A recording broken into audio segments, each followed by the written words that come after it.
निदहाति वेदः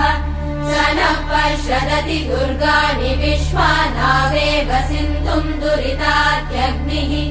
तामग्निवर्णाम् तपसा ज्वलन्तीम् भैरोचनीम् कर्मफलेषु जुष्टाम् दुर्गाम् देवीगुम् शरणमहम् प्रपद्ये सुतरसि तरसे नमः अग्ने त्वम् पारयानव्यो अस्मान् स्वस्तिभिरति दुर्गाणि विश्वा पूष्य पृथ्वी बहुला न उर्वी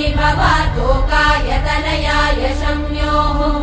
विश्वानि नो दुर्गः जातवेदः सिन्धुन्न नावादुरिदातिवर्षि अग्ने अत्रिवन्मनसा गृणानो